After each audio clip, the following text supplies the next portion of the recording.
Permiso. Ahí está ya. Bien, muy buenos días. Tengan todos ustedes en nuestra clase número 12, me parece, de mecánica cuántica, la maestría en ciencias físicas. Vamos a continuar lo que nos habíamos quedado la vez pasada. Básicamente, habíamos llegado a la formulación de Feynman de la mecánica cuántica. Obviamente, pues, lo hicimos en la manera más simplificada posible.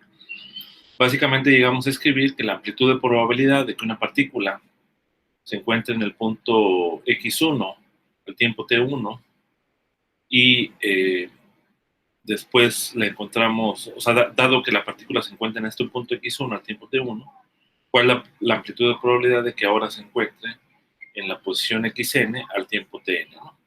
Y esa amplitud se escribe básicamente con este sándwich y corresponde con la integral de camino, con esta medida funcional,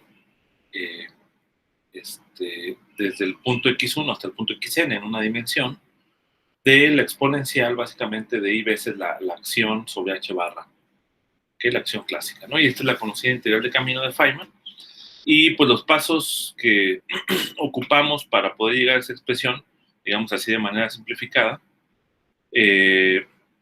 pues va a ser básicamente el principio de superposición, la proposición, la propiedad de composición, ¿no? Que tiene el operador de evolución y la correspondencia clásica, ¿no? El hecho de que cuando h barra, ¿vale?, tiende a cero, o lo consideramos una cantidad muy pequeña, pues la fase que tiene aquí esta exponencial sería, digamos, tremendamente grande, ¿sale? De tal manera que, como yo tengo una suma, pues la exponencial, la fase variaría tanto que la suma prácticamente se anularía, a menos que la acción clásica se extremice y sea mínima, ¿no? Entonces, en ese caso, pues, es el único, las únicas configuraciones que sobreviven son aquellas trayectorias que son las clásicas, ¿no? Entonces, digamos, cumple con todas las propiedades que debe cumplir el principio de correspondencia, la de composición y el principio de superposición, ¿no? Ahora, esta formulación de integral de camino, pues no solamente ha sido útil, digamos, en la mecánica cuántica como una formulación alternativa, digamos, tanto la descripción de Schrödinger como la de Heisenberg, sino también ha tenido un tremendo impacto en otras áreas, especialmente en la teoría cuántica de campos, ¿no?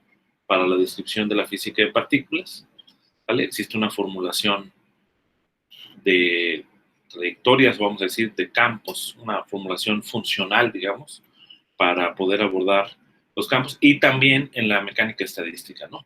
En la física de la materia condensada, digamos, hay una formulación de teoría de campos y básicamente una de las prescripciones o de los formalismos para poder atender ahí problemas, pues es utilizando una generalización de esta integral de camino.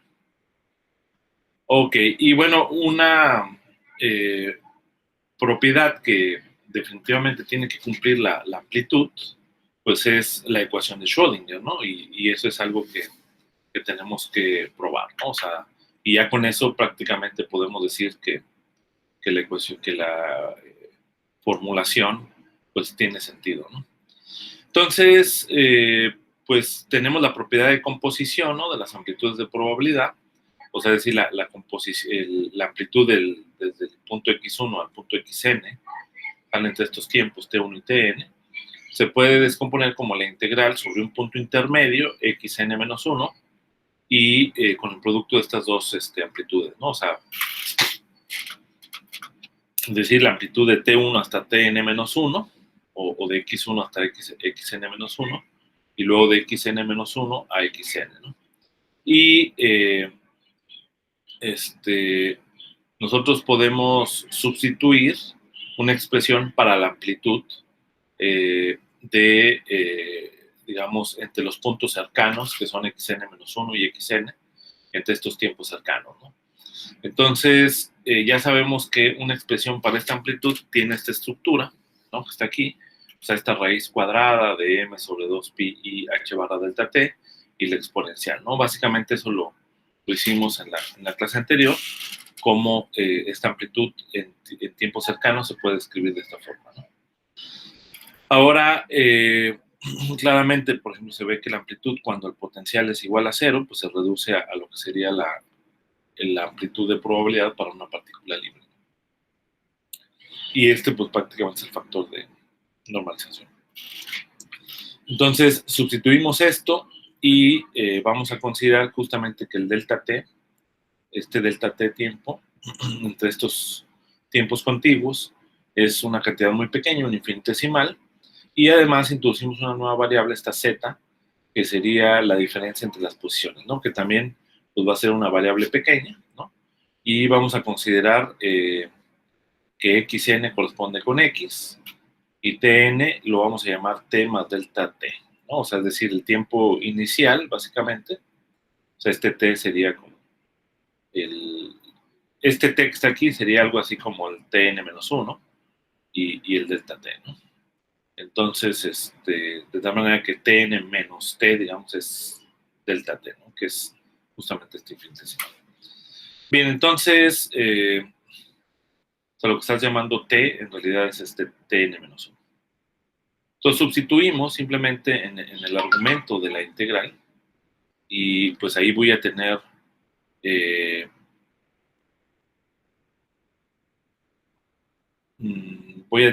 básicamente esta integral. Este factor lo puedo sacar de la integral, como llamamos a z de xn-1,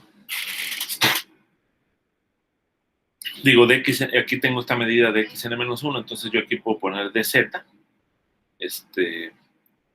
y multiplico por este factor, que básicamente aquí voy a tener z al cuadrado nuevamente, delta t, b delta t, y tengo esta expresión, ¿no?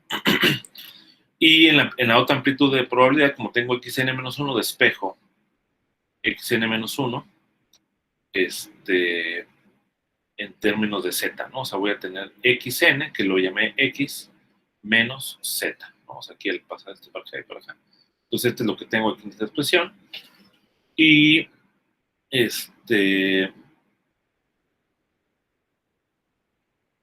pues, ahora lo que vamos a hacer es tomar el límite cuando el tiempo, este infinitesimal delta t va a 0. Y, pues, tiene sentido considerar que una expansión también alrededor de z igual a 0, porque cuando delta t va a 0, aquí hay de dos posibilidades, básicamente. Si delta t va a 0 aquí, entonces el argumento pues se hace muy grande, ¿no? Y entonces, como tengo una fase, la suma sobre estas fases pues te daría una integral 0, a menos que z sea pequeño, igual como en el otro argumento. Entonces, tiene sentido hacer una expansión perturbativa alrededor de z igual a 0 en potencias de z, pero solamente de esta cantidad, no del exponencial, porque esa nos va a servir para poder hacer las integrales, ¿no? Entonces, esta cantidad la expandimos en serie de potencias, o sea, es decir, esta cantidad que está acá, alrededor de z igual a 0. Entonces, es básicamente, y también esta integral de este lado, la expandimos alrededor de delta t igual a 0, digo, esta amplitud de probabilidad. Entonces, de este lado voy a tener, cuando delta t es 0, pues es esta amplitud, más delta t por la primera derivada, ¿no? Es básicamente la expansión en serie de Taylor. Después tengo este factor que está acá. Expando en potencia de delta t solamente este término potencial, ¿vale? O sea, aquí yo tengo la exponencial de la exponencial de menos i b delta t, entonces expando, porque ese término sí es pequeño. Voy a tener 1 menos i b delta t y este factor, que sería el primer término de la expansión perturbativa de este alrededor de z igual a 0. ¿Sale? El término que es lineal en z, aquí es un punto importante, no contribuye dado que esta función es par. Entonces, como esta función es par, pues este término cancela y hasta el término que contribuye es hasta el término z cuadrado. Entonces voy a tener esta primera integral con este factor y luego voy a tener esta segunda integral que es este factor, ¿no? Haciendo una continuación analítica, pues básicamente lo que tenemos aquí es son integrales gaussianas complejas que se pueden hacer perfectamente. Y entonces, en efecto, digamos, esta cantidad, esta integral, ustedes pueden checar, vale, esta integral vale exactamente IH barra delta T M a la 3 medios. Y pues esto lo voy a simplificar con este factor, ¿no? Aquí se ven todas las cuentas, aquí se pueden simplificar. Y al final de cuentas lo que resulta es justamente en la ecuación de Schrödinger, ¿no? Entonces, repítanlo para que vean que sí sale la ecuación de Schrödinger a partir de la prescripción, digamos, de la integral de camino de Feynman. No sé si hasta ahí hay alguna pregunta.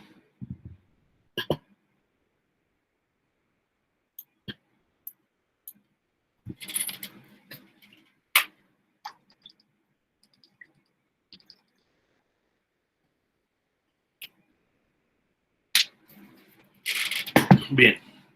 Entonces, pues aquí terminamos con la formulación de Feynman. Realmente fue poco. Es mucho más amplio. Si quieren abundar en la formulación, pues un primer comienzo podría ser el mismo libro de Feynman y otro autor que se llama Gibbs,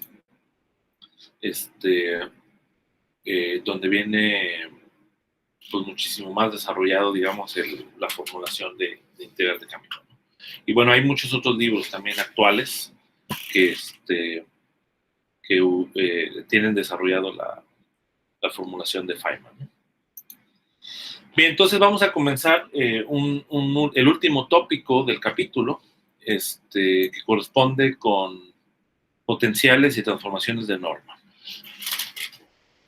Bien, aquí la idea básica es que hay en la mecánica cuántica, como en otras áreas como el electromagnetismo, también hay transformaciones de simetría que incluso pueden ser locales, que pueden depender tanto del espacio o del tiempo, y que dejan invariante, digamos, el estado físico en el que se puede encontrar un sistema, ¿no?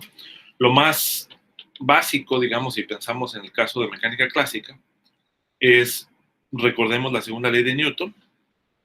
La segunda ley de Newton, pues que nos dice que la resultante de las fuerzas es igual a la masa por la aceleración.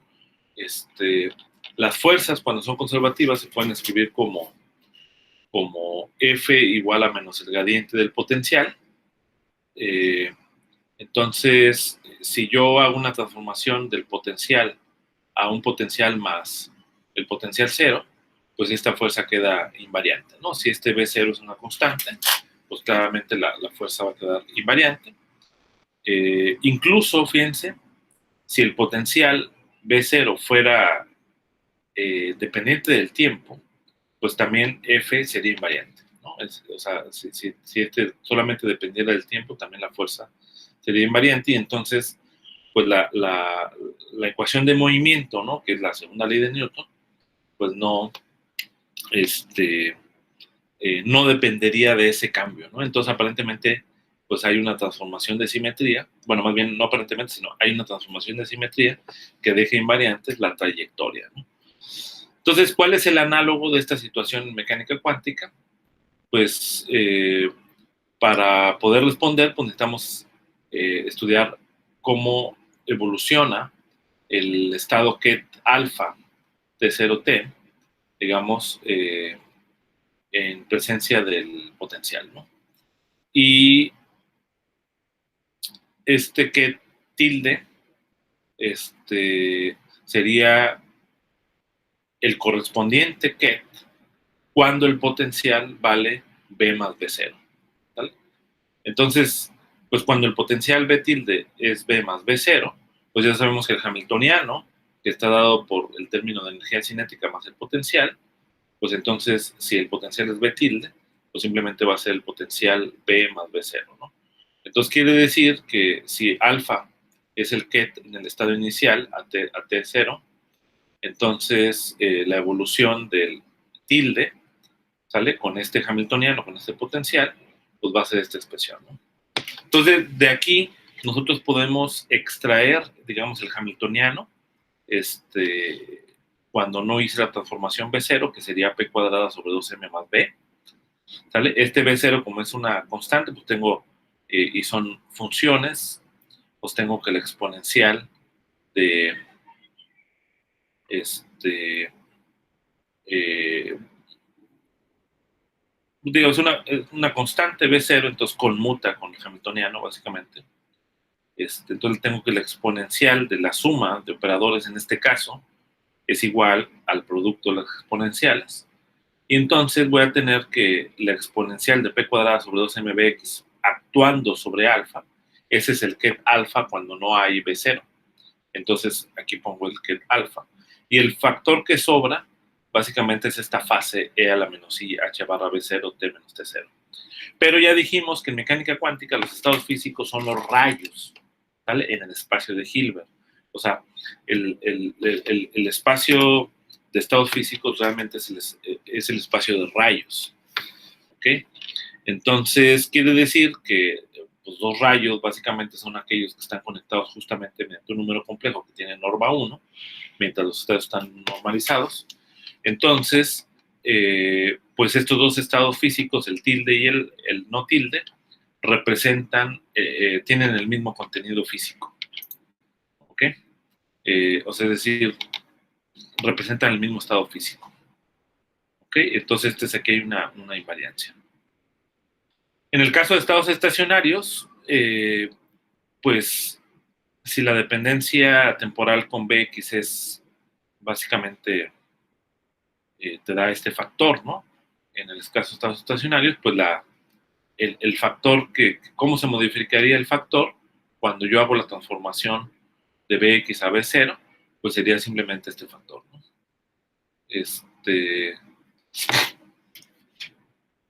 Ahora, el valor esperado, si yo calculo el valor esperado de un observable, digamos que la expando, o sea, sus estados aquí con los que estoy ensanguchando, los estoy expandiendo en una base que diagonaliza el hamiltoniano, pues yo tengo esta es la expresión que ya habíamos obtenido previamente, ¿no? Y entonces, como podemos ver aquí, en la observable B, digamos, el valor esperado, depende de la diferencia de las energías entre distintos estados cuánticos. Entonces, que claramente, pues si esta es la energía E más B0, pues la diferencia de energías cancelará el B0, ¿no? Entonces no va a depender de B0. Entonces, así la observable depende solo de la diferencia de energía y, por lo tanto, el valor esperado de B no dependerá de B0, ¿sale? Si cada ket se multiplica por esta cantidad, ¿vale? Entonces, esto es lo que se llama un ejemplo de transformación de norma, ¿sale? Entonces, el cambio, pues, o sea, la transformación de norma consiste en transformar el potencial agregándole una constante y el cambio en el ket queda agregando esta fase, ¿no? Ahora, podemos considerar algo un poquito más elaborado, que es como decíamos hace un momento, de que también en la expresión de la fuerza para una fuerza conservativa, que es igual al gradiente del potencial, si yo agregaba una función que depende del tiempo, pues tampoco la fuerza cambia, ¿no? Y por lo tanto tampoco las ecuaciones de movimiento cambian y también es una invariancia, ¿no? Entonces, ese efecto, en el caso de la mecánica cuántica, pues sería simplemente agregar ahora una función B0 que dependa del tiempo, ¿no? Entonces, en ese caso, pues ahora no voy a tener aquí simplemente una fase constante, sino voy a tener una función que depende del tiempo, ¿ok? Como no depende de la posición, pues este factor también conmuta con el hamiltoniano, ¿no? Entonces, también puedo tener que la exponencial de la suma de operadores es igual al producto de las exponenciales, ¿no? Y entonces, esta sería la solución, digamos, cuando hago yo este cambio, cuando la B0 depende del tiempo, ¿no? Ahora tendríamos este factor que sí depende, en efecto, del tiempo, ¿no? Pero fíjense, también sigue siendo una fase, ¿no? O sea, es decir, la amplitud de probabilidad asociada a este ket, pues sigue siendo la amplitud de probabilidad asociada a este ket, ¿no? O sea, no transforma, ¿sale? O sea, la amplitud de probabilidad de este ket, ¿no? Es igual a la amplitud de probabilidad de este ket, porque la fase no le hace nada, ¿no? Ahora, aunque esta es una simetría, digamos, resulta que hay algunos sistemas físicos que sí son capaces en mecánica cuántica de detectar esta transformación de simetría. Entonces, el ejemplo viene con es un experimento. El asunto fundamental es que las diferencias de potencial, ¿sale?, de este B0, resulta que sí son medibles y tienen un significado físico no trivial. Entonces vamos a considerar, por ejemplo, el siguiente arreglo. Tenemos un haz de partículas, ¿no? Vamos a decir, por aquí viene un haz, ¿no? Y que dividimos en dos partes, que introducimos en estos conductores, ¿sale? Que son jaulas magnéticas, ¿no? Y los cuales tú puedes ponerlos en una diferencia de potencial, ¿no?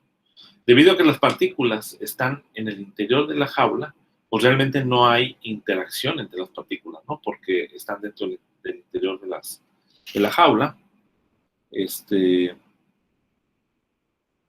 Entonces, digamos, con este interruptor podemos encender o apagar, digamos, una diferencia de potencial. Entonces, a lo que voy es que, pues ahora yo tengo que tomar en cuenta, digamos, la amplitud de probabilidad, de vamos a pensar en la interpretación de onda de la partícula. Entonces, yo podría tener aquí como una onda, ¿vale?, de una partícula que va a estar descrita por un estado que tiene esta forma, y por acá tengo otra onda de la otra partícula, vamos a decir, del otro haz de partículas, ¿sale? Y con otro ket también similar, ¿no? Entonces, pues yo voy a tener que tener la suma, ¿sale? La suma de las funciones de onda, ¿no?, al final, y entonces va a haber una región de interferencia, ¿no?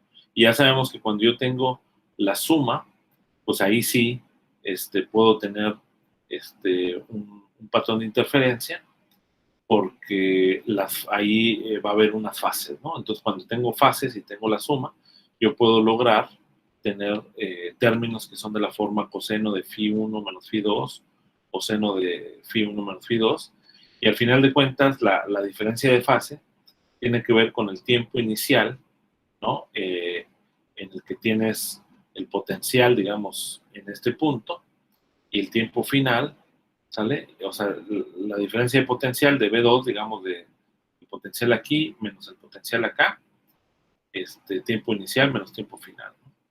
Entonces, pues voy a tener esta diferencia de fase, y pues esto sí lo va a detectar, ¿no? Porque en la amplitud de probabilidad justamente aparece este término, ¿no? Entonces, quiere decir que este cambio, ¿sale?, del potencial, pues sí es capaz de detectarlo este fenómeno. ¿Okay? No sé si hay alguna pregunta hasta ahí.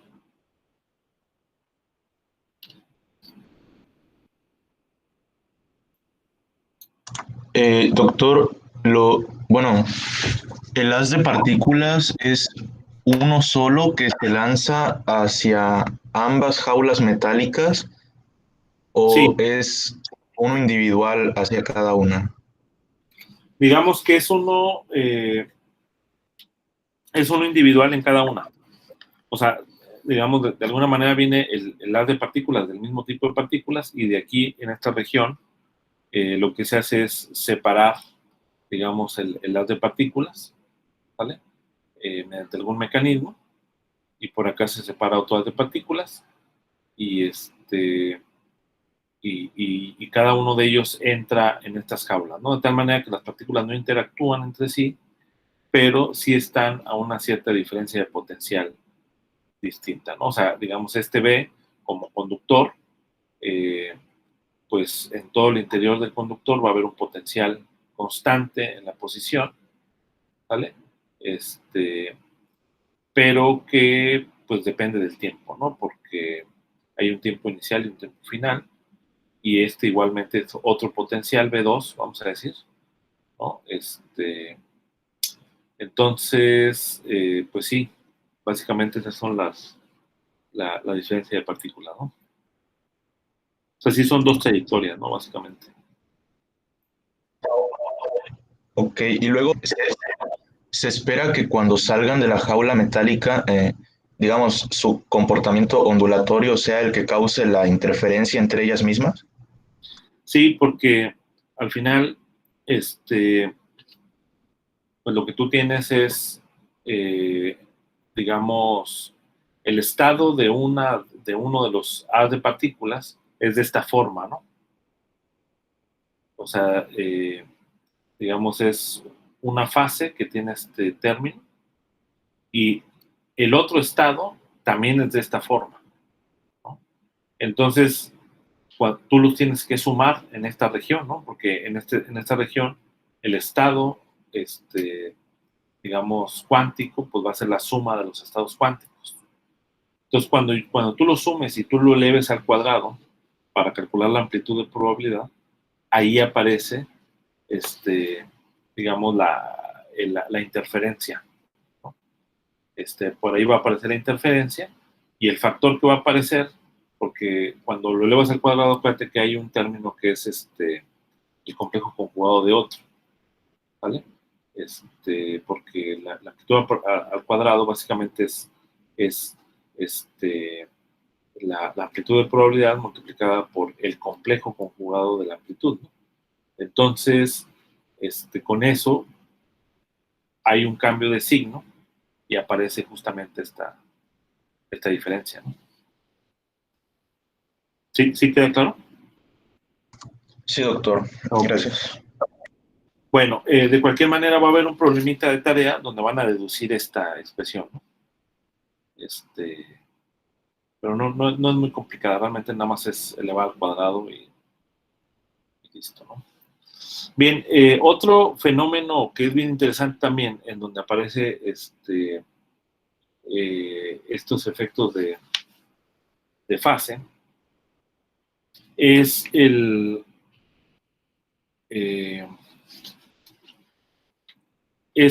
cuál es el papel que tiene la gravedad en la mecánica cuántica, ¿no? O sea, pues es un problemón, ¿no? Porque, pues, la fuerza de gravedad clásica, como la conocemos, interactúa de manera muy débil en el dominio que hemos estudiado, digamos, en donde aparecen los efectos de la mecánica cuántica.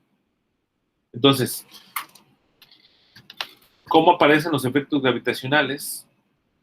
Una posibilidad es considerar, digamos, esta ecuación de movimiento clásico, ¿vale?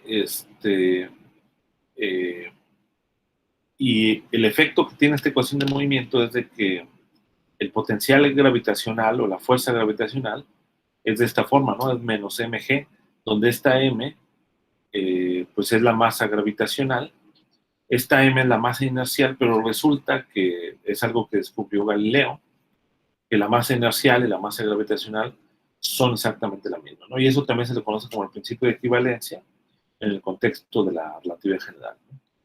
Entonces, esto de hecho, fíjense, es algo que descubrió Galileo, ¿no? Desde tiempos inmemoriales. ¿Y qué es lo que ocurre? Bueno, este de acá es un primer evidencia, un primer efecto de que la gravedad es una teoría que es puramente geométrica. ¿Por qué? Porque, fíjense, al cancelar la masa, pues no depende del objeto la trayectoria. O sea, x2 punto igual a menos g, ¿sale? Donde g es la aceleración de la gravedad, que es una propiedad, pues, del planeta, más que todo. Pues yo puedo poner un objeto masivo, un objeto, un balín o una tonelada, y la trayectoria que va a seguir va a ser exactamente la misma. Entonces, eso te da muestra de que la gravedad es una teoría geométrica, ¿no? Una teoría puramente geométrica, que no depende de las propiedades del cuerpo que esté sujeto ante la gravedad, ¿no? Bueno, en mecánica cuántica, ¿qué es lo que ocurre, no? Cuando yo agrego un potencial, pues voy a agregar aquí m por phi gravitacional. Resulta que ahora ya la masa no se cancela, ¿ok? O sea, es decir, esto podría decirte quizá que la masa, o sea, más bien que la gravedad a nivel cuántico ya no es puramente geométrica. Y de hecho, los términos que aparecen, claramente se ve aquí de la ecuación, van a ser combinaciones que dependen de m sobre h barra o viceversa, ¿no? Porque la única manera de esconder esta masa es, no sé, pasando, dividiendo para acá la masa, y voy a tener términos de h barra sobre m, h barra sobre m. Si ustedes se fijan acá, de este lado, cuando yo pase dividiendo la masa, va a quedar h barra sobre m, todo esto elevado al cuadrado, y aquí h barra sobre m. Si planteamos la integral de camino de Feynman, pues ¿cómo sería la acción? Pues sería simplemente el término de energía cinética menos la energía potencial, ¿no? Que es mgz, vamos a decir que está en el eje z, la fuerza de gravedad. Y entonces esta m yo la puedo sacar de la acción, y aquí claramente quedaría la combinación m sobre h barra, tal como habíamos visto aquí en la ecuación de Schrödinger, ¿no? Entonces también aparece, digamos, la dependencia de la masa. Ahora, a diferencia del principio de Hamilton, ¿no? En mecánica clásica, donde yo tengo la minimización de la acción, pues esta masa, fíjense, yo lo puedo sacar de esta variación, pasar dividiéndola por cero, y tampoco depende de la masa, ¿no? Entonces, pues la masa desaparece, ¿no? Y desde una perspectiva del teorema de Ehrenfest que ustedes estudiaron, pues pareciera que la masa sí desaparece, ¿no? Porque yo tengo justamente que la segunda derivada con respecto al tiempo del valor esperado de x es igual a menos gz. El problema viene justamente en el valor esperado de x, ¿no? Si tú calculas el valor esperado de x, pues claramente va a depender de la combinación masa sobre h barra. Está escondido el efecto no trivial que puede tener la gravedad, ¿no? En el contexto cuántico. Ahora, ese es un primer hecho así, nada más, que podemos platicar simplemente de cómo es la estructura sin hacer ninguna cuenta, necesariamente. Otro efecto es que la gravedad a nivel cuántico, pues como dijimos, tiene un efecto muy débil. Podemos considerar la analogía de un estado ligado por fuerzas gravitacionales, ¿no? De un electrón y un neutrón. Vamos a decir que en vez de tener un protón, ¿no? Ahora tengo un neutrón que no tiene carga, ¿sale? Y tengo un electrón que está circundando alrededor del neutrón, pero solamente por efecto de la fuerza gravitacional, ¿no?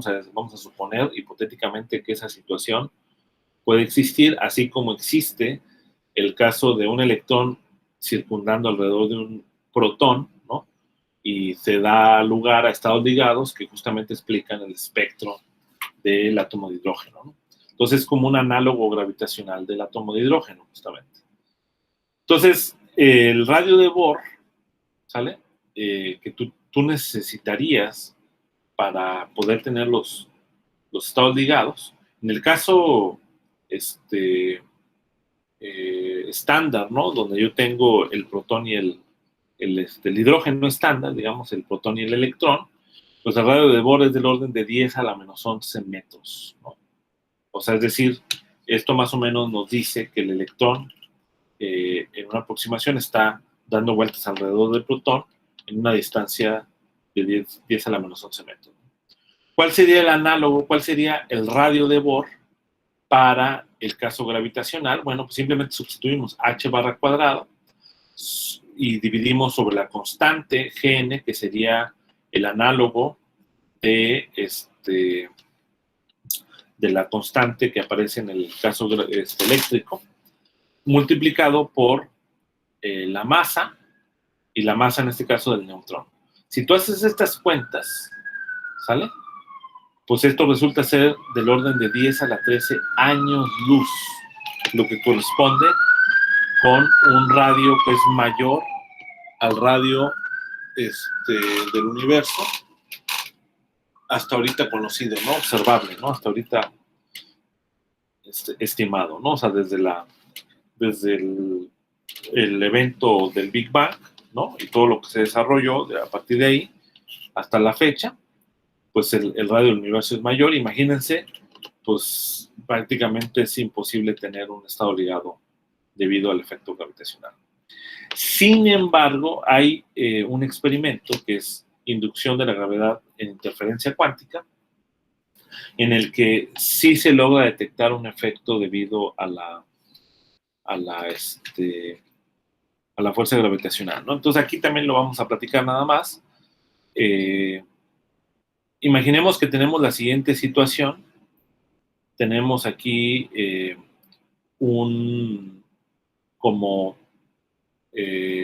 vamos a dividir dos haces de partículas de neutrones, ¿no? Un haz de partículas, vamos a comenzar aquí en el punto A, ¿sale?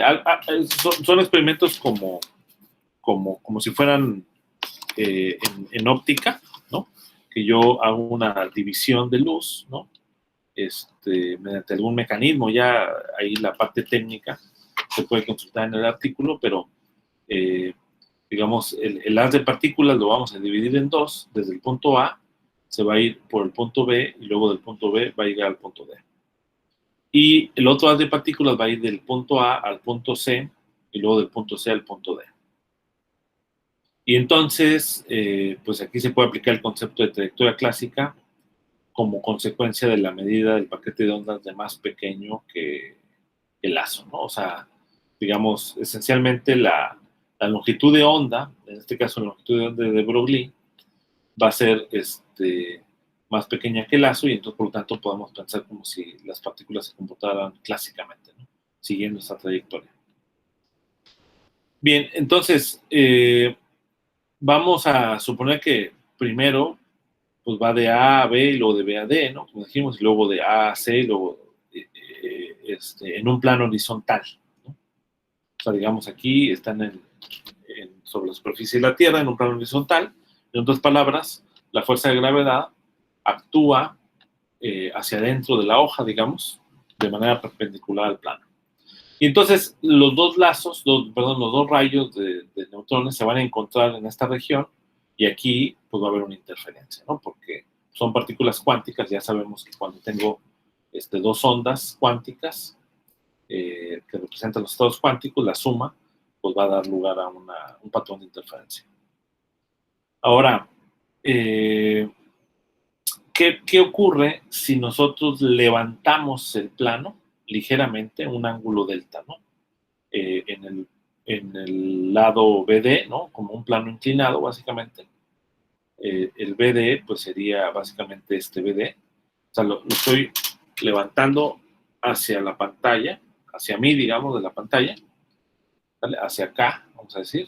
O sea, entonces, ahí, pues, ya no es lo mismo la fuerza de gravedad que actúa en la región, en el intervalo AC, que en el intervalo BD, ¿no? Porque ya está levantado un poco, ¿vale? Y el potencial, básicamente, pues va a estar dado en el BD, digamos, en esta región, se va a mover ligeramente porque ahora la longitud va a ser esta longitud de L2, digamos, ahora con el seno del ángulo delta, ¿no? Fíjense, este lado de aquí sería la longitud de L2, y esta altura sería la longitud de L2 seno de delta. Cuando en el caso plano, cuando estaba en forma horizontal, delta valdría 0 y entonces no hay potencial gravitacional.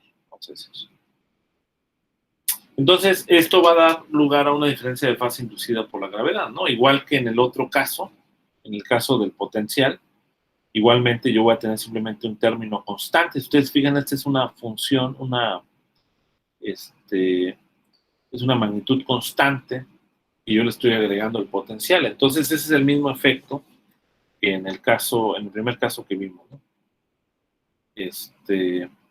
Déjenme. Entonces, el resultado neto es que ahora voy a tener un paquete de ondas que llega a D vía ABD, ¿no? O sea, es decir, por aquí ABD, ya con esta cosa inclinada, que va a tener básicamente este factor, ¿no? O sea, la masa del neutrón, porque son las partículas que se están moviendo, la aceleración de la gravedad, L2 seno de delta, que es justamente el potencial, y el tiempo que tarda dividido sobre h bar. Este básicamente va a ser el factor. Ahora, relativo al paquete de onda que llega vía ACD, donde T es el tiempo empleado para que el paquete de onda vaya de B a D o de A a C, ¿vale? O sea, de B a D, pues es el tiempo relativo, ¿no? O de A a C. Entonces tiene exactamente la misma estructura. Ahora, como dijimos, bueno, el tiempo T, pues de B a D o de A a C, pues va a ser L1 sobre la velocidad de la onda, digamos, ¿no? Y si lo expresamos en términos de la longitud de onda de de Broglie, esto por definición, la longitud de onda de de Broglie está dada de esta forma, como h barra sobre la raíz de 2m, aquí nomás sería 2m, multiplicados, aquí este es un rayón que no va, de hecho lo podemos eliminar con un cuadrito.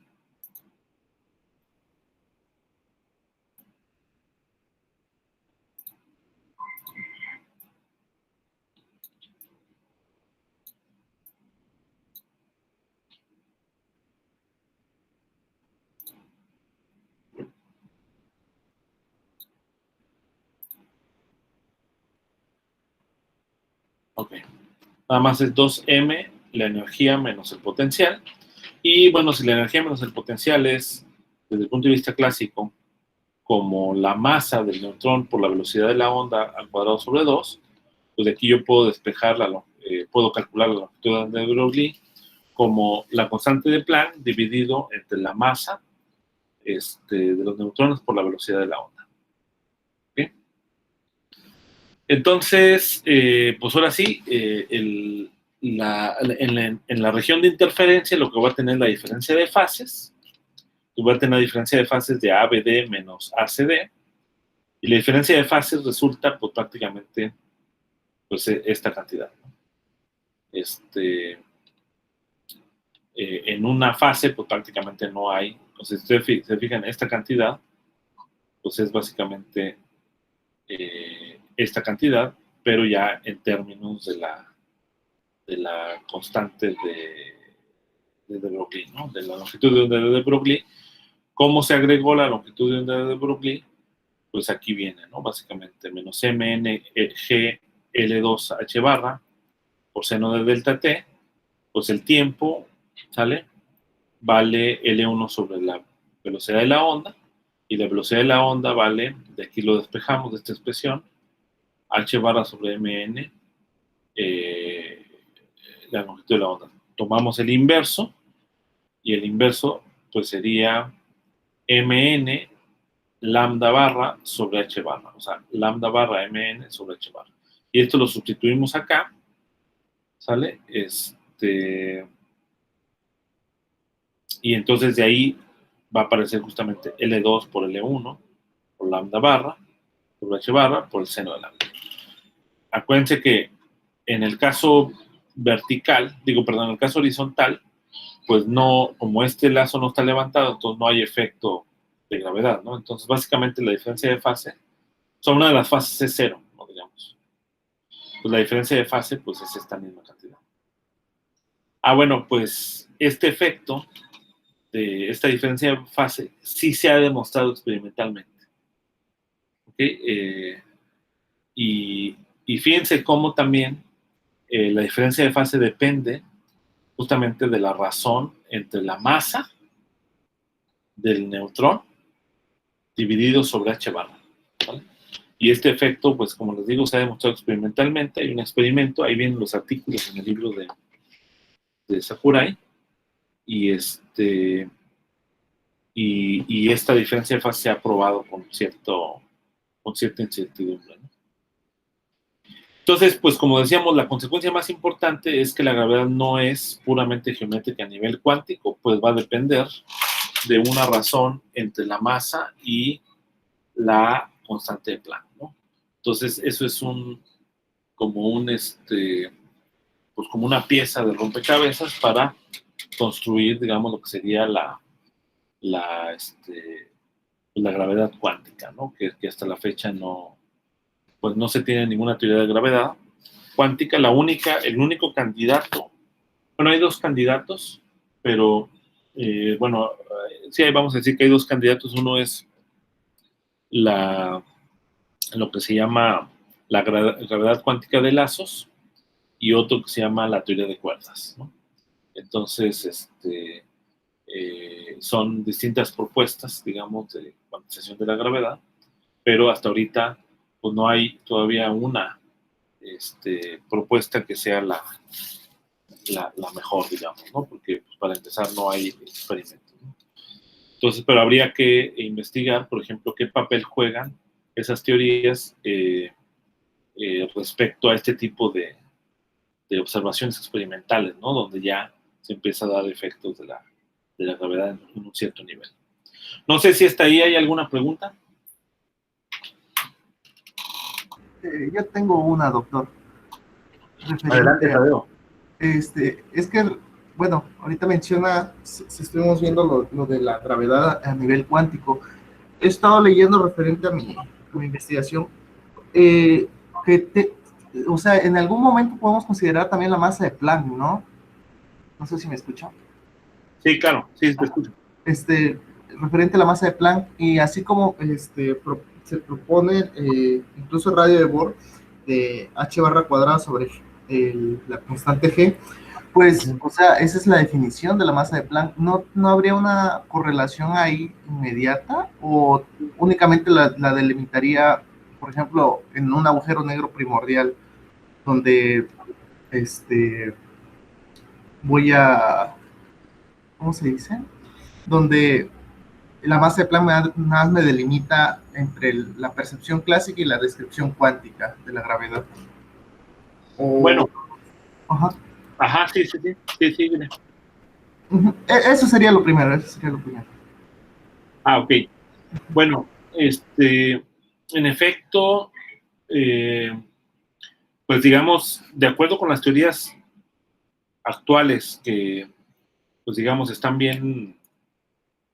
pues bien sustentadas o fundamentadas, que son la teoría de la relatividad general, ¿sale? La mecánica cuántica, vamos a decir entre estas dos, y también pues la teoría de campos, ¿no? La teoría cuántica de campos para el estudio de la física de partículas. Digamos, son teorías que impactan en todas las áreas de la física. Aunque, pues, digamos, bueno, digamos, tenemos esas teorías y resulta que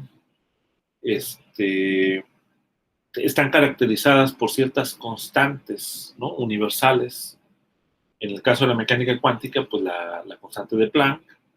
En el caso de la relatividad general, sigue siendo la constante universal de gravitación, ¿no? De Newton, ¿no? Esa constante prevalece ahí, ¿no? Como una constante universal. Y también tenemos la velocidad de la luz, ¿no? Que, digamos, pues es consecuencia de la relatividad especial, pero en realidad, pues todas las teorías de interacción, ¿no? Fuerte, electromagnética, en la física de partículas, pues también la velocidad de la luz es una constante que aparece por todos lados. Entonces, y también, vamos a decir, desde el punto de vista de la mecánica estadística, otra constante que aparece como universal es la constante de Boltzmann, ¿no? Entonces, utilizando estas constantes, ¿no? Tanto la constante de Newton, la, este, la velocidad de la luz, la constante de Planck, la constante de Boltzmann, uno puede construir masas, longitudes, características que involucren las tres, ¿no? Y resulta que, en efecto, pues tú puedes construir lo que sería, con combinación de estas constantes, lo que sería la masa de Planck, ¿no? Lo que sería la longitud de Planck, lo que sería, entre otras cantidades, ¿no? Temperatura quizá también, con la constante de Planck y la masa, se podría construir. Y pues ahí aparece algo característico, ¿no? Pero pues en efecto, digamos, por ejemplo, la longitud de Planck pues sale del orden de 10 a la menos 33 centímetros, me parece, en el caso de centímetros. Entonces, pues es una cantidad pequeñísima en donde posiblemente los efectos de la gravedad sean los más importantes, ¿no? Y, digamos, a pesar de que en este caso el radio de Bohr salió tremendamente grande, posiblemente lo más probable es que los efectos gravitacionales se vayan a manifestar, digamos, a nivel cuántico cuando tengas condiciones extremas, ¿no? Digamos, campos gravitacionales muy intensos, como pueden ser justamente en la cercanía del horizonte de eventos de un agujero negro, ¿sale? Y además tengas efectos cuánticos importantes, ¿no? O sea no solamente los efectos gravitacionales intensos, sino también un régimen de longitud de onda de de Broglie eh, grande, ¿no? Digamos. Entonces, posiblemente un candidato en donde la gravedad cuántica vaya a ser importante justamente sean los agujeros negros, ¿no? Y posiblemente los agujeros negros primordiales. No sé si eso responde, Tadeo. Sí, sí, doctor. Sí.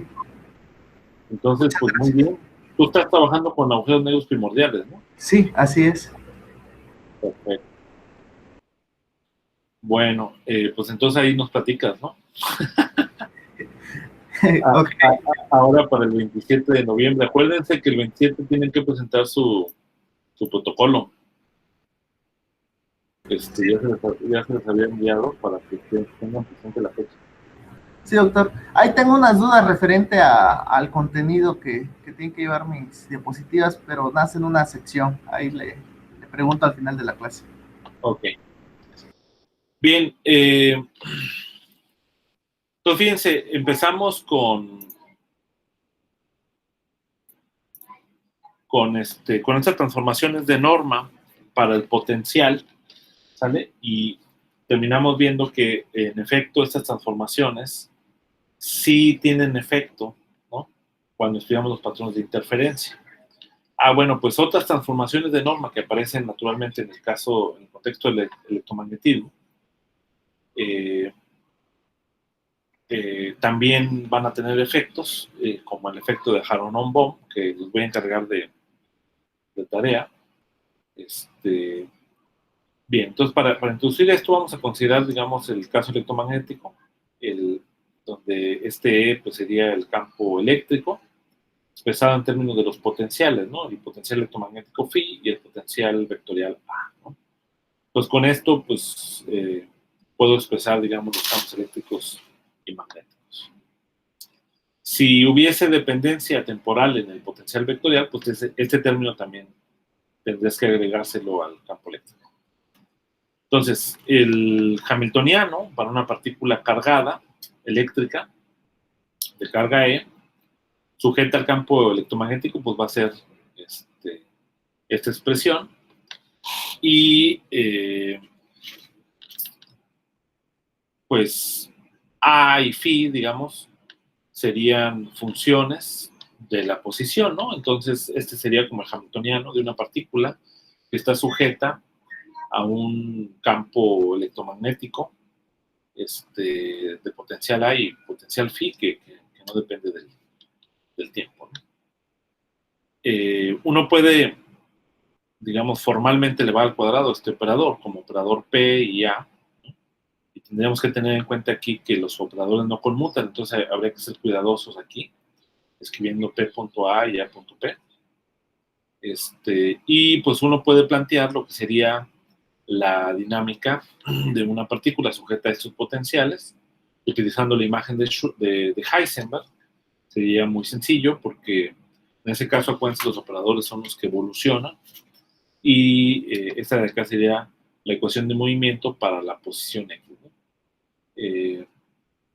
Como X conmuta con cualquier otro operador que dependa de X, nada más, como son el potencial A y el potencial Phi, ¿no? Nada más dependen de X. Entonces, lo único que sobrevive es justamente la parte del momento, ¿no? Y el resultado, pues, es básicamente este primer término. Y entonces, fíjense, la velocidad, esto vamos a interpretar como un operador de velocidad, sería el operador de momento menos este término. Quiere decir que la mecánica cuántica se detecta que el momento real de la partícula no es solamente este momento P, sino también contempla el momento producido por la presencia del campo electromagnético, ¿no? Esto se le conoce también como la sustitución de pairs o la sustitución mínima, ¿no? El principio de acoplamiento mínimo también se le conoce. Y entonces el momento canónico, pues sería este P, y el momento cinemático lo podríamos denotar por este pi, ¿ok? Que cinemático porque pues solamente de acuerdo con la mecánica cuántica es la masa por esta velocidad, ¿sale? Los momentos ordinarios o los momentos canónicos conmutan entre sí, pero el momento pi ya no conmuta entre sí porque justamente depende de P y A, ¿no? Entonces voy a tener aquí, si yo sustituyo, hago el conmutador, voy a tener la P actuando sobre A, ¿sale? Y viceversa. Entonces ahí van a aparecer términos eh, que digamos dependan del momento, ¿no? Quizá vale la pena a lo mejor hacer ese calculito para que quede más claro. Entonces déjenme compartir pizarra otra vez.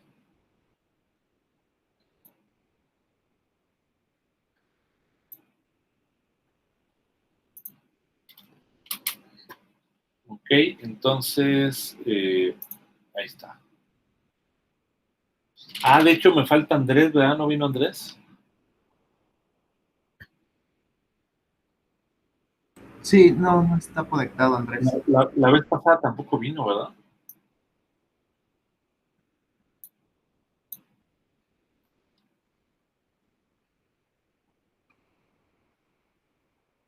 Ok. ¿Todos pueden ver la pizarra o no? No, yo no la veo. No, doctor, no se ve. Ok. Bueno, entonces dejo de presentar y presento la pizarra. Ahí está.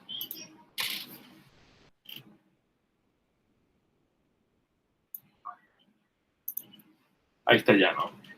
Bien, entonces, básicamente, teníamos que el P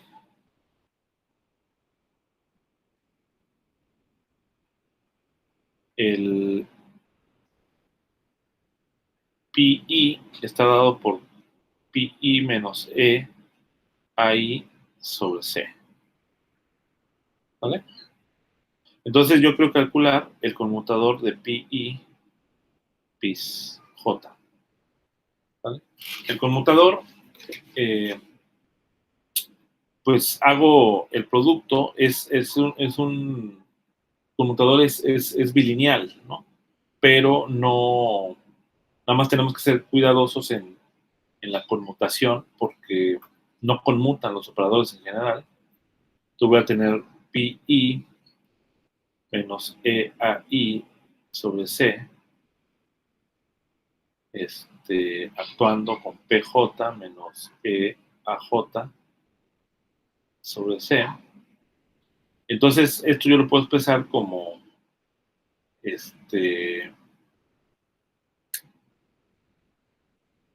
pi pj,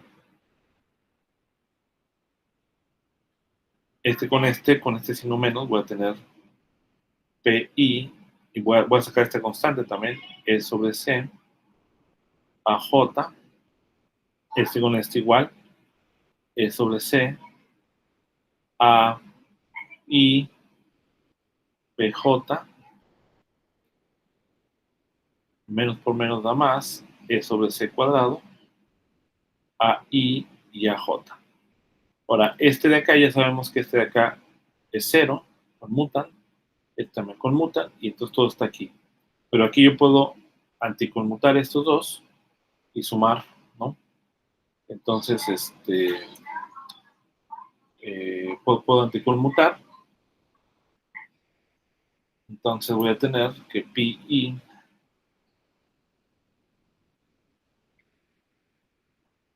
va a ser igual a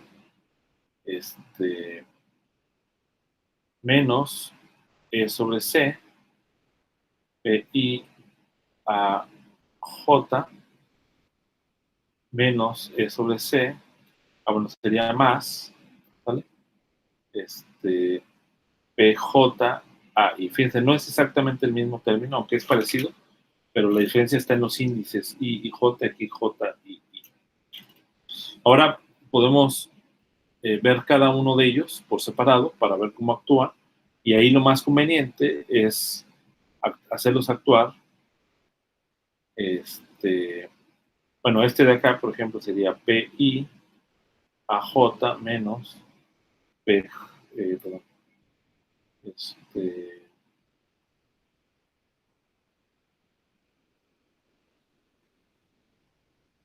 menos a j pi, ¿vale? Con que haga yo ya puedo hacer esto otro. Entonces aquí, fíjense, no conmutan estos y se actúan en orden. Entonces lo más conveniente es escribir aquí una función de onda, y pi, la representación, coordenadas, pues es menos i h barra, derivada yésima, de aj por phi. La primera actúa j y luego el momento p, sería menos aj, también aquí menos por menos da más, ¿vale? Porque tienes este término, y y aquí tendrías i h barra, derivada i por psi. Entonces hacemos las derivadas. Tú vas a tener aquí menos i h barra, derivada i a j, por psi,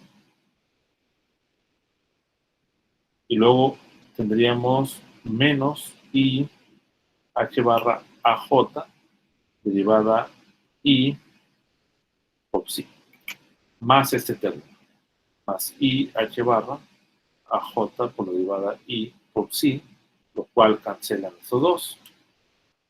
Entonces, en efecto, este término actúa como si una constante, que depende de la posición, bueno, no una constante, sino una función operador, depende de la posición, actuara sobre psi. Y lo mismo nada más intercambiando aquí i con j, ¿vale? Y hacemos la resta. Entonces vamos a hacer la resta. Pues voy a tener que pi i, pi j, el primer término tiene un signo menos, lo tengo menos, con este menos da más, y tengo e sobre c, ¿no? Entonces voy a tener I H barra E sobre C de la derivada I a J. Y el otro término tiene un signo menos, con el signo cambiado sería derivada J a I. Y como ustedes pueden ver, pues ¿quién sería este término que está acá? A ver, ¿alguien de ustedes? O sea, esto que voy a encerrar en... Acá, mira, está chido. Esto que encierro, ¿cómo se le llama?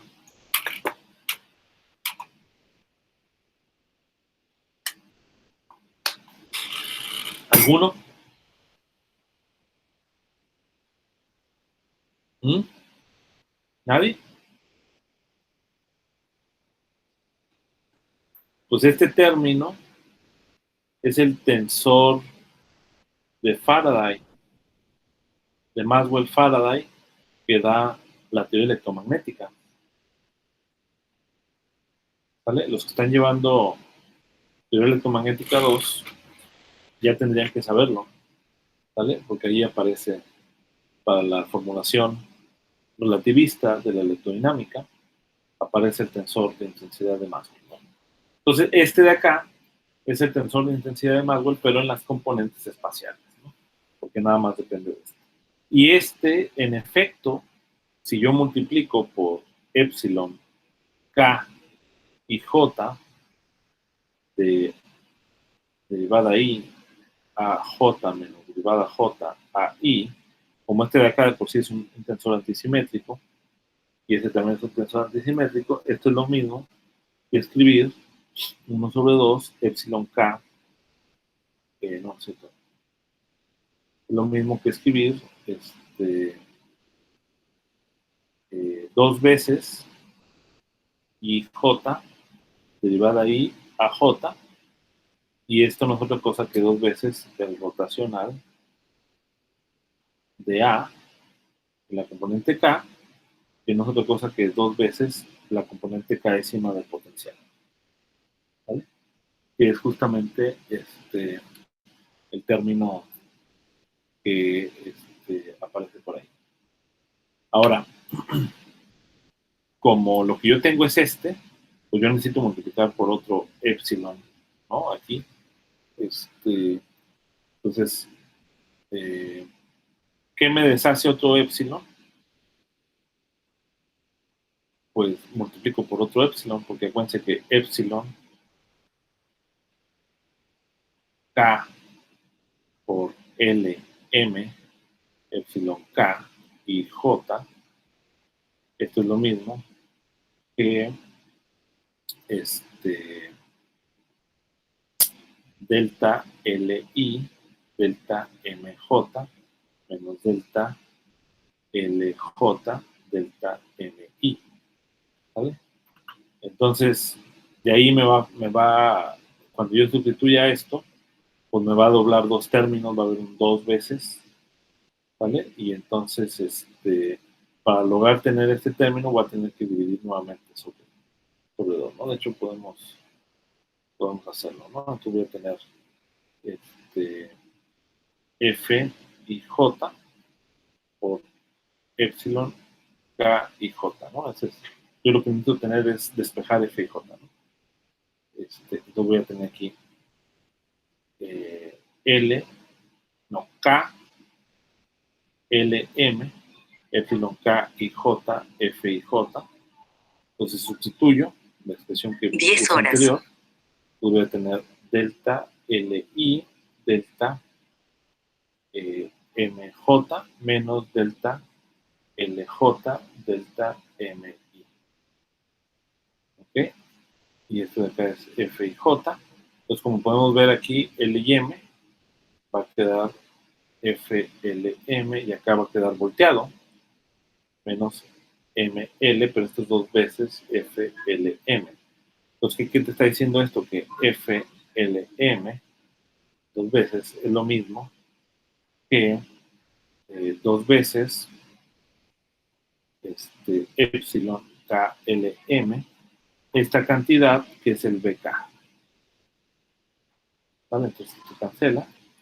Y entonces, en efecto, pues ya tenemos la expresión que queríamos llegar, que era pi i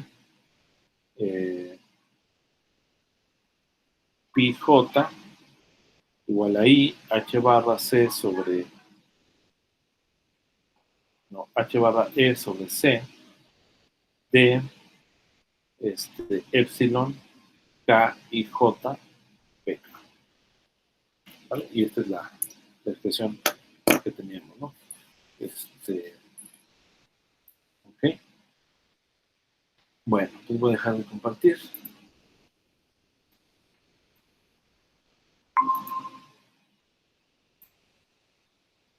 Entonces, esta de acá sería la expresión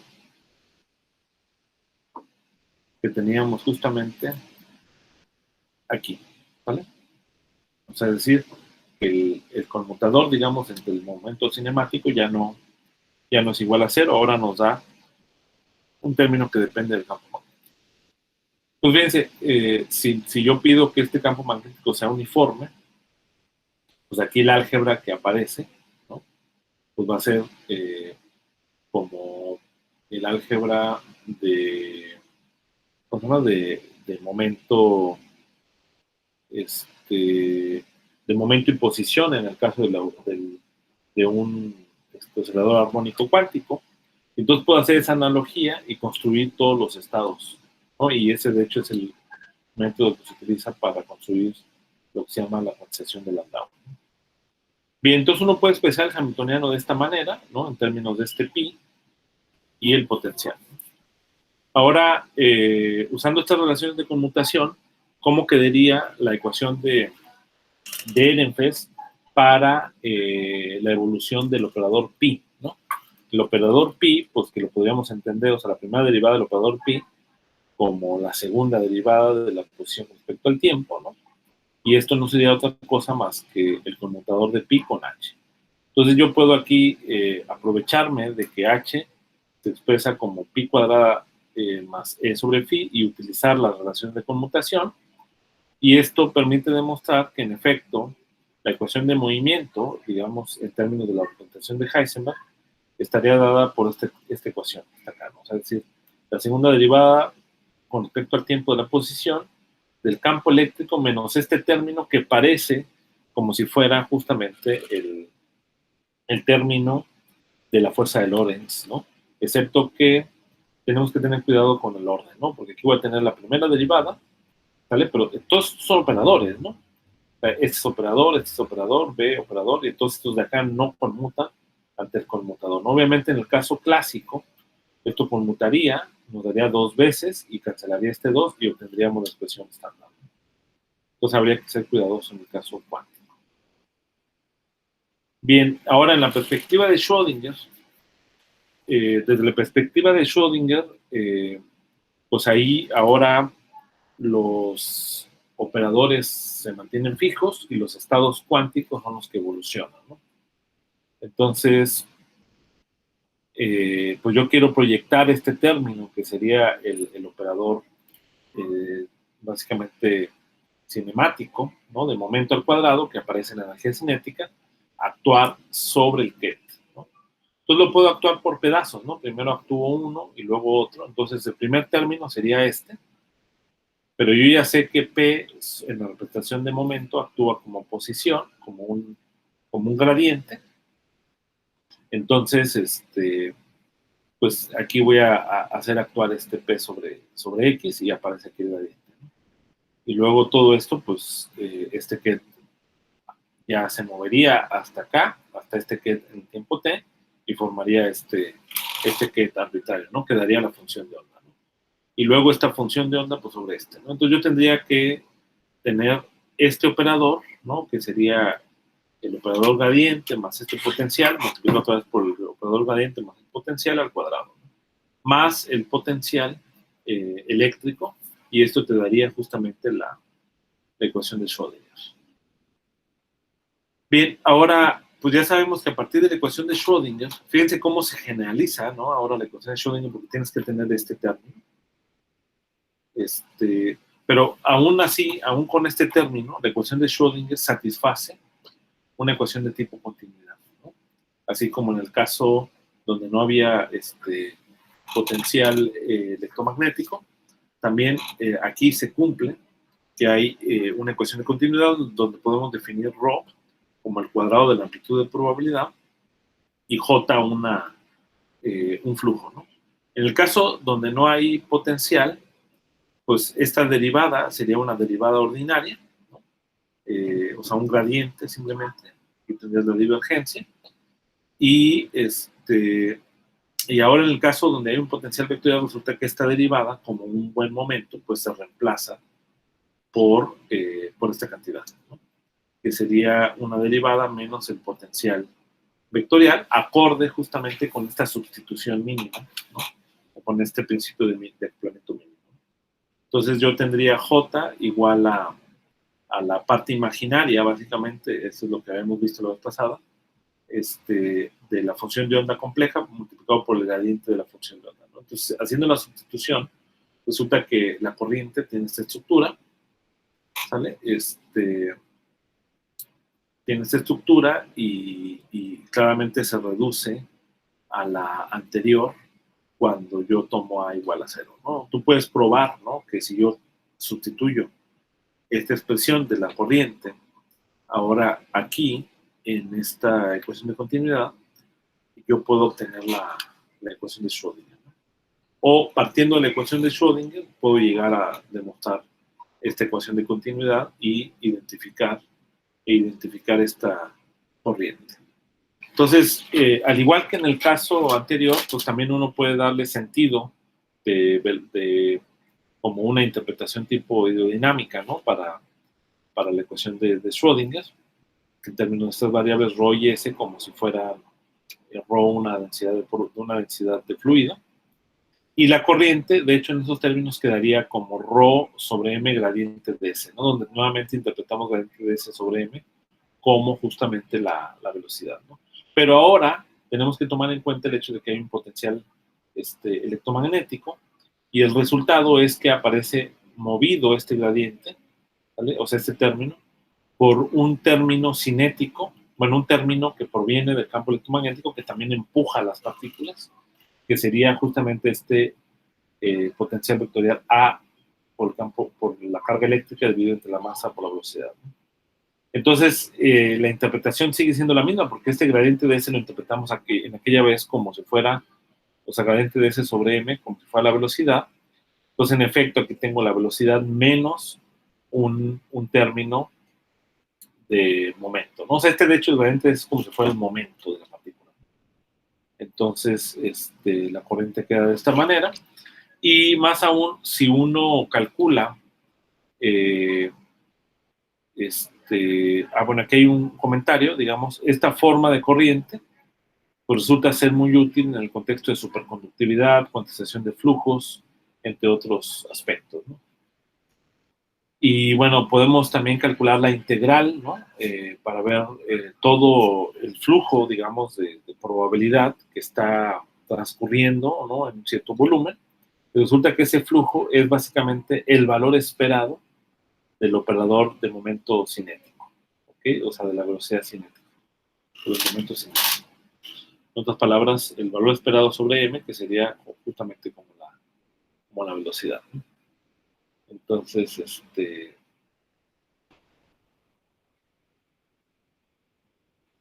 ok. Ahora, las transformaciones de norma, ahora sí, pues esto también se vio en el electromagnetismo. En el electromagnetismo yo puedo realizar esta transformación de phi menos la derivada de lambda con respecto al tiempo y a por gradiente de lambda, y los campos que están dados de esta forma, en general cuando el a depende del tiempo, resulta que ante estas transformaciones esos campos E y B no transforman, no cambian, ¿no? O sea, quedan exactamente igual, entonces quedan invariantes, ¿no? Entonces, digamos, en física clásica los efectos observables son independientes de la norma usada, ¿no? O sea, yo puedo utilizar una norma u otra norma ¿sale? Que significa establecer una condición para el potencial A o para el potencial phi. Por ejemplo, una condición puede ser que la divergencia de A sea igual a 0, ¿no? Por decir algo. O también puede ser que la norma de Lorentz, que sería el gradiente, también la divergencia del potencial vectorial, pero ya incluyendo una parte temporal, sea igual a 0. Esa es otra condición para fijar la norma. Y resulta que en física clásica, pues los efectos no dependen de la norma, ¿no? Ahora, cuando tenemos el caso de una partícula cargada en presencia de un campo magnético, digamos que el campo magnético sea de esta forma, pues yo puedo utilizar, fíjense, puedo utilizar este potencial B, ¿no? Simplemente hagan los cálculos, ¿no? Del rotacional de A de esta cantidad, y esto pues nos va a dar el rotacional de A y va a ser justamente el potencial B. Pero si yo utilizo esta otra función para el potencial vectorial, pues también me da exactamente el mismo potencial, o sea, el mismo campo magnético. Entonces quiere decir que hay una transformación de norma que me conecta A' con A, y justamente uno puede probar que la transformación de norma básicamente es esta, ¿no? Con esta función lambda sería la función lambda, que depende de X y Y, es una función escalar, porque cuando yo calculo el gradiente de esta cantidad, pues me da esto que está aquí, ¿no?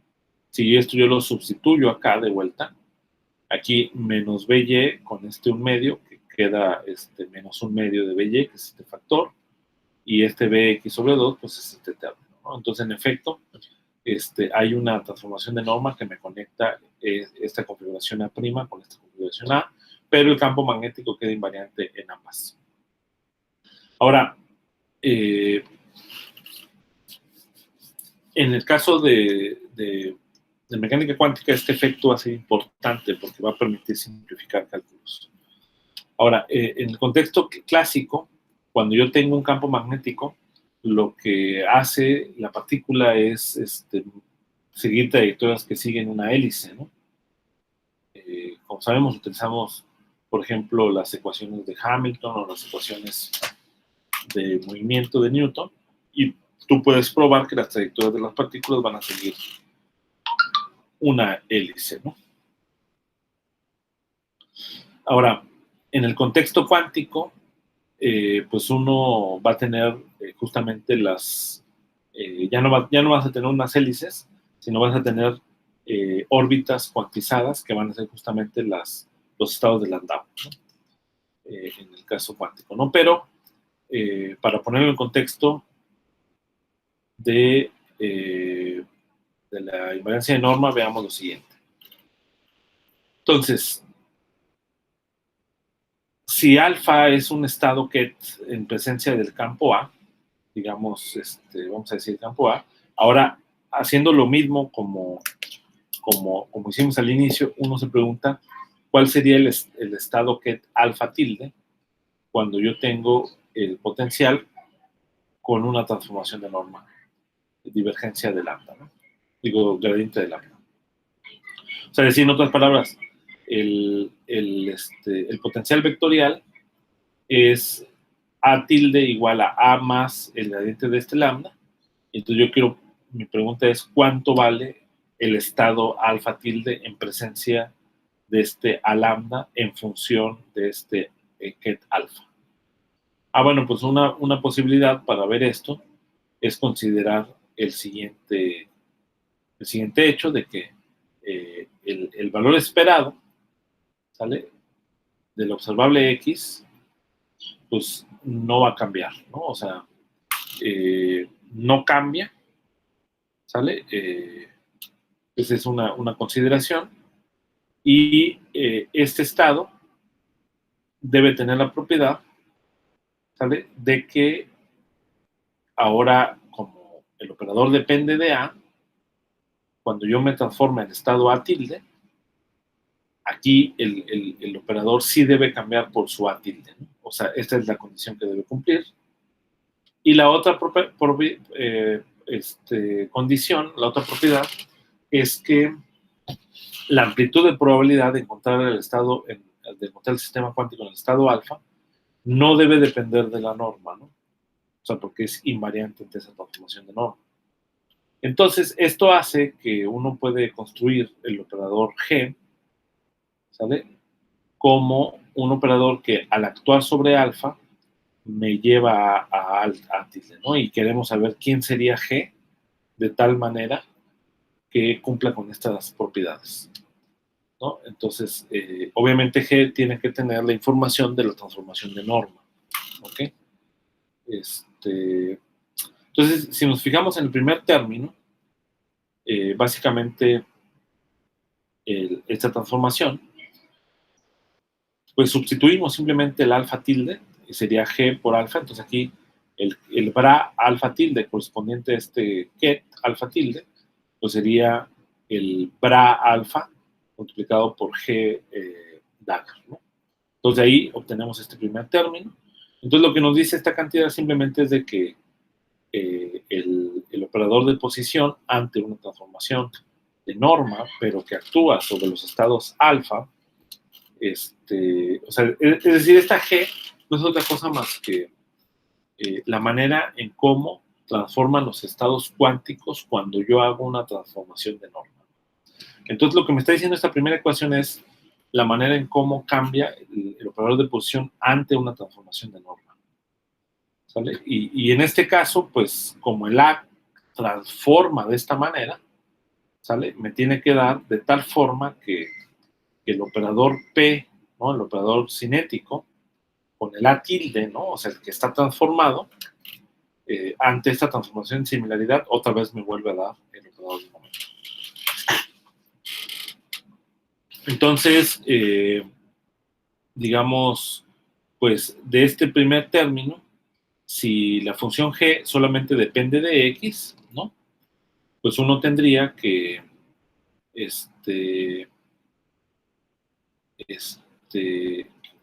que en efecto se satisface la propiedad de unitariedad, ¿no? O sea, porque la condición 3, ¿no? Que está acá, ¿qué implicaría? Pues implica que G por G tilde, aquí no la puse, G por G tilde tiene que ser igual a 1, ¿no? Esa es la otra propiedad, G por G tilde igual a 1.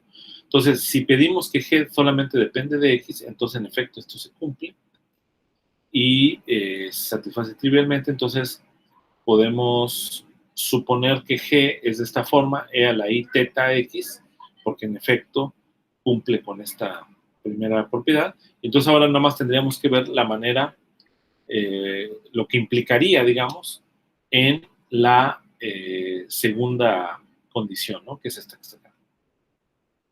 Entonces ahí tendríamos G dagger, este operador cinético por G,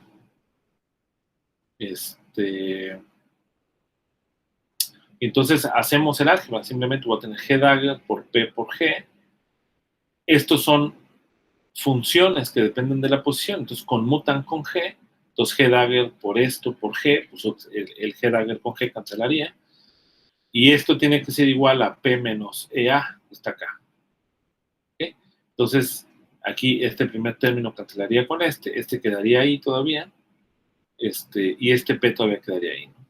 Entonces tendríamos esta expresión, G dagger PG, ¿sale? Menos GP, digamos, porque o sea, le voy a agregar menos GP y le agrego GP para que no se altere, y entonces voy a tener PG menos GP, y esto de acá no sería otra cosa más que el conmutador de P con G. De este lado tendría el gradiente de lambda, y de este lado tendría P, ¿no? Entonces, y tendría este GP, pero G dagger con G es 1, entonces P con P cancelaría. Entonces yo tendría que justamente, acá tendría G dagger, o sea, tendría PG igual a E por gradiente de lambda sobre C. Y acá el G dagger, si quieres, puedes multiplicar por G, porque G por G dagger es igual a 1. Entonces tendría PG igual a G Dagger E sobre C gradiente de lambda, ¿no? Ahora, por otro lado, yo ya sé cómo actúa P sobre G porque es el operador de momento actúa como gradiente, ¿no? Entonces, P sobre G es igual a esto, y esto implica, al igualarlo con esto, que gradiente de G es igual a G por I por gradiente de teta. Y de ahí, entonces, concluimos, básicamente, que H barra teta menos E lambda por C tiene que ser igual a una constante que se puede igualar a 0. Y entonces se llega, básicamente, que la transformación de norma, pues sería, básicamente, o sea, sería esta expansión, digo, esta exponencial de E a la I por esta función que depende justamente de la transformación de norma, ¿no? Entonces, esta es la manera, ¿sale? En cómo transforman, digamos, los estados cuánticos ante una transformación de norma. No sé si hasta ahí hay alguna pregunta. Ya se salieron todos.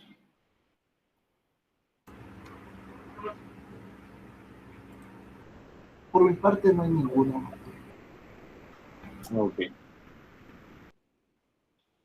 Bien, entonces,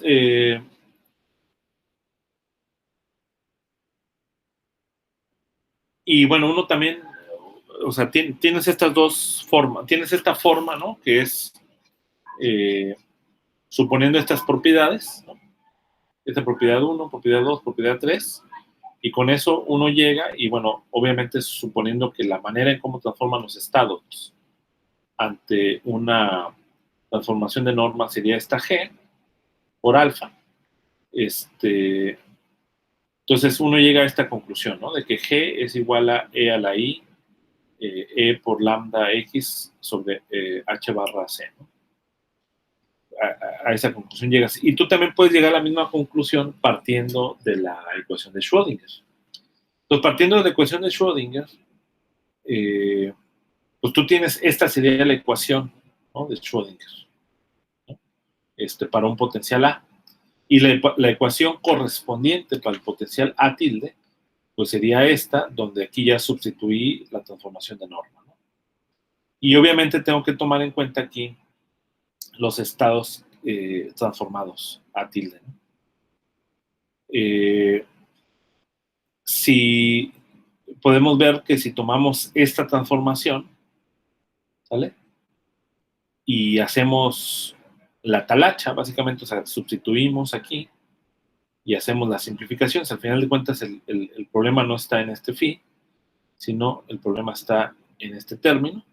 Tú puedes probar, en efecto, que esta cantidad resulta en esta cantidad, haciendo la talacha, y eso, pues, es equivalente a decir que la función de onda transforma de esta forma. Y fíjense, esta transformación también la puedes pensar como los elementos de un grupo, que sería el grupo U1, o sea, estos G que están acá son números complejos, básicamente de norma 1, y también los puedes pensar como elementos de un grupo, que sería el grupo 1, o sea, el grupo unimodular, digamos.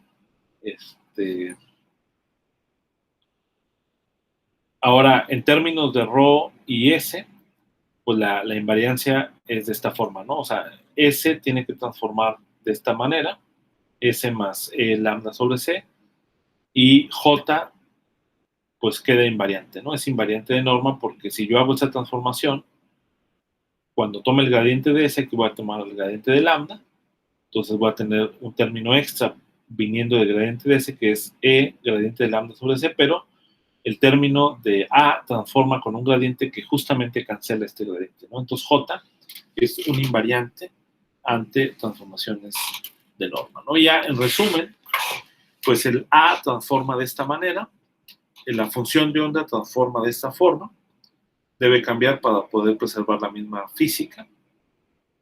El P, el momento P canónico, depende de la norma, pero el pi es invariante de norma, ¿sale? Y como un trabajo de tarea, va a estar leer la siguiente sección que corresponde con una aplicación básicamente de la transformación de norma. Fíjense cómo en analogía con lo que habíamos visto previamente de las fases, pues al final de cuentas la norma también se puede ver como una fase extra que está agregándose a la función de onda. Entonces, si yo me quedo en este estado nada más, pues la probabilidad de este estado, ¿sale?, es la misma que la probabilidad de este otro estado, porque las fases no juegan ningún papel. Pero si yo tengo situaciones en donde puedo tener interferencia, pues entonces yo sí puedo observar esta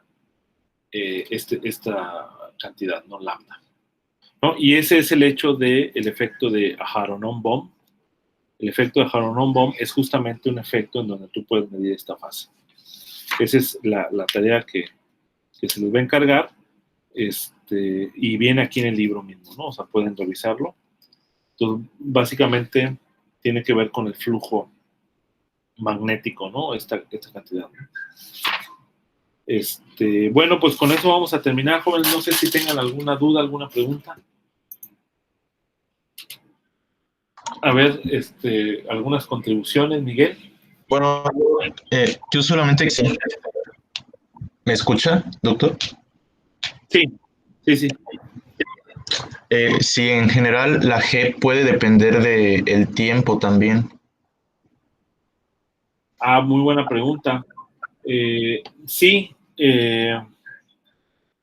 sí puede depender del tiempo. En efecto, cuando tú incluyes, ¿cómo se llama? Ahora, digamos, en la teoría, hasta aquí consideramos que el potencial no dependía del tiempo, ¿no? Entonces, digamos, la teoría que estamos tratando no incluye el campo eléctrico, ¿sale?, completo, ¿no? En el sentido de que no está el término del gradiente del A con respecto al tiempo. Entonces, si yo considerara en efecto toda la teoría, ¿sale?, ahí sí pudiera depender del tiempo la G, ¿no? En general sí puede depender del tiempo, aunque la ecuación de Schrödinger cambiaría, ¿no? O sea, no sería esta la ecuación de Schrödinger para la cual queda invariante. ¿Por qué? Porque phi, fíjense, no lo tocamos, ¿no? Entonces, el phi, estrictamente hablando, también transforma ante lambda, ¿sale? Entonces, eso se hizo porque se simplifica el cálculo, ¿no?, enormemente, especialmente cuando consideramos hamiltonianos que no dependen del tiempo, ¿no? ¿Sale? Si nos regresamos un poco, estas son las reglas de transformación para phi y para A, ¿no? Entonces, acá eso pasó porque el hamiltoniano lo hicimos independiente del tiempo, ¿no? Entonces, pero en general, en efecto, por ejemplo, cuando tú tienes la teoría en la electrodinámica cuántica, ahora que vean su teoría cuántica de campos, cuando formulan la electrodinámica cuántica, también ahí vas a tener esta simetría, que es esta transformación de norma, ante transformación sub 1, y en este caso los campos de materia, que son los campos fermiónicos, transforman exactamente igual, ¿no?, así, de esta manera, pero donde ahora teta que aparecería aquí, o sea, lambda, sí pudiera depender del tiempo, ¿no? Entonces puede depender tanto del espacio y el tiempo, ¿no? En general, ¿no? Entonces sí, en general va a depender, ¿no? Pero ahorita, así como está, donde el hamiltoniano no depende del tiempo, no, eso nada más depende de la presión. No sé si eso responde, Miguel. Sí, Doc, ya quedó claro. Gracias. Ok, Tadeo. ¿Algún comentario? Pues mi único comentario sería referente a la sección anterior, nuevamente, Okay. En la que logré captar, es que también consideramos la masa inercial y la masa gravitacional como iguales, Sí. ¿no? de no ser, de ser diferentes, entonces nuestro parámetro de M sobre H barra tendría que considerar las dos masas, ¿verdad? Buena pregunta. No, en este caso se considera igual la misma masa. Ajá. O sea, en el caso cuántico, también la masa inercial y la masa gravitacional se asumen iguales. De hecho, ¿dónde está esa información? Básicamente, mira, aquí donde estoy mostrando la imagen de ecuación de Schrödinger. Ajá. La masa gravitacional sería la que está enfrente del potencial, Sí. esta M, y la masa inercial sería la que está en el término cinético, donde está h barra cuadrada sobre 2m, esa sería la masa inercial, pero se está suponiendo que son iguales también. Ajá. En la mecánica cuántica, ¿no? Pero aún así, aunque sean iguales, no cancelan. Sí. ¿Sale? Ese es el punto. Ok. Muy bien. Sino que hay algo. De hecho, este simple hecho así nos está mostrando algo más, pero o sea, nos está mostrando la evidencia de una teoría que aún no se sabe y al parecer no estoy tan seguro que sea la teoría de cuerdas, pero es así como este hecho de aquí arriba, de que la masa canceló, ¿no? Y entonces la masa inercial con la masa gravitacional cancela. Y entonces eso nos indica que no depende de la masa, sino que es algo externo, que es algo geométrico, ¿sale? Igual acá, el hecho de que la masa no cancele, o hay de dos sopas, una, la interpretación que estamos dando de masa no es la adecuada, ¿vale? O simplemente la teoría no es geométrica, ¿vale? O sea, porque ahí ya los estados cuánticos ya no se describen puramente con la geometría, ¿no? O sea, sí depende de la masa de las partículas, ¿no? A diferencia de la teoría de gravitación. Entonces, ese hecho nos está mostrando que hay algo más y posiblemente, bueno, de hecho no es todavía la teoría de cuerdas ni la otra teoría. Pues hay que fijarse en esos detalles para ver qué es lo que está pasando. Ok, Doc. Muchas gracias. Sale, vale. ¿Y qué pasó con los demás? ¿Se les acabaría el internet o qué? Creo que sí, se acabó la tarjeta todito. Víctor, desde un principio nos había mencionado en el grupo que estaba fallando su internet. Ah, ok.